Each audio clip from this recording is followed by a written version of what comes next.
అంటే మీకు జనరల్గా ముందు కలిసే ముందు కొంతమంది చెప్తారు కదా ఆయన ఇలా ఉంటారు ఇలా, అలా ఎవరైనా ఏమైనా ఇన్ఫర్మేషన్ అని ఇచ్చారా? తేజు చెప్పారు నాకు సార్ గురించి సుప్రీం టైంలో దట్ చాలా క్లోజ్ కదా వాళ్ళు. సో అప్పుడు చెప్పారు జనాల కోసం చాలా ఆలోచిస్తారు and that he loves Kalyan గారు అండ్ రియలీ రెస్పెక్ట్స్ హిమ్, ఇవన్నీ చెప్పారు. So I was looking forward to meeting him as a human being you know. And అంటే ఇప్పుడు మీరు అంటే ఎప్పటి నుంచో వెయిట్ చేస్తున్నాను ఇలా కళ్యాణ్ గారితో మూవీ రావడం కోసం అన్నారు కాబట్టి మీకు కాల్ వచ్చింది, మీరు ఓకే చేసిన తర్వాత ఫస్ట్ ఎవరితో షేర్ చేశారు? నా పేరెంట్స్కి చెప్పారండి. చెప్పారు ఎలా అంటే వాళ్ళ రియాక్షన్? వాళ్ళు కూడా చాలా హ్యాపీ ఫీల్ అయ్యారు నాలాగా. అండ్ ఇప్పుడు అంటే ఇన్ని డేస్ తర్వాత పోనీ ఇంత గ్యాప్ తర్వాత మూవీ రిలీజ్ అవుతుంది కదా, మీరు ఓవరాల్ మూవీ చూసేసారా? లేదు, చూడలేదు. ఇంకా చూడలేదు. నేను కూడా థియేటర్స్కి వెళ్ళి చూస్తాను. ఓకే సార్, ఆడియన్స్ తో కలిసి చూస్తారు అంటే మీకు చూడాలన్న ఎక్సైట్మెంట్ అలా ఇప్పుడే ఉంది, చాలా ఎక్సైట్మెంట్ ఉంది. కానీ ఫస్ట్ డే నేను వెళ్ళను, నాకు తెలుసు అక్కడ హ్యాండిల్ చేయడానికి చాలా కష్టం.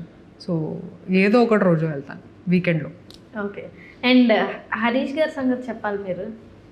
హరీష్ గారికి హ్యాట్స్ ఆఫ్ అండి. ఎందుకంటే ఒక కమర్షియల్ ఫిల్మ్ షూట్ చేస్తున్నప్పుడు అంటే 140 days మినిమంగా పడతాయి, but he finished it in 40-50 days.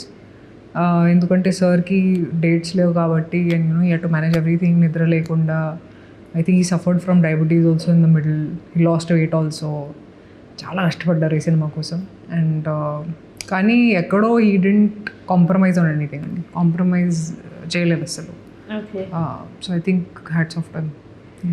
And అంటే ఇప్పుడు ఇంత గ్యాప్ వస్తున్నప్పుడు ఎక్కడన్నా అసలు అంటే మూవీ ఎప్పుడు వస్తుంది ఏంటి, ఇది రిలీజ్ అవుద్దా లేదా ఇలాంటి డౌట్స్? ఇది నా చేతిలో లేదు, సో నేను ఆలోచించలేదు.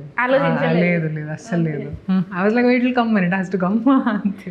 అండ్ ఇన్ ఇయర్స్ ఆఫ్ కెరియర్లో మీరు యాజ్ అన్ యాక్టర్గా అంటే ఏదో ఒకటి నేర్చుకుంటూనే గ్రో అయ్యి ఉంటారు కదా. ఇప్పటి వరకు స్టార్టింగ్ డేస్ ఆఫ్ కెరియర్లో ఊహలు గుసగుసలాడే అప్పుడున్న రాశికి ఇప్పుడున్న రాశికి డిఫరెన్స్ ఏంటి? చాలా ఉంది.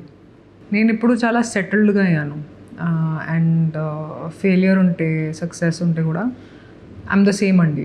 అండ్ నాకు అర్థమైంది, ఓకే నా చేతిలో ఏముంది, హార్డ్ వర్క్ ఉంది అంతే. నేను హార్డ్ వర్క్ చేస్తాను, వేరే ఏం లేదు నా చేతిలో. సో ఎందుకు బాధపడ్డాలి, యూనో హ్యాపీగా ఉండాలి, హార్డ్ వర్క్ చేయాలి అంతే. అండ్ ఇప్పటి వరకు అయితే మీరు ఎప్పుడు కనిపించినా ఈ మూవీ గురించి అడిగారు, కానీ మీకు నెక్స్ట్ ఏమేమి మూవీస్ వస్తున్నాయి మీవి? సో తెలుగులో నేను వింటున్నాను కానీ సైన్ చేయలేదు. చేస్తాను, మీకు చెప్తాను. హిందీలో అక్షయ్ కుమార్ గారితో ఒక చేస్తున్నాను, ఫర్జీ చేస్తున్నాను షాహిద్తో.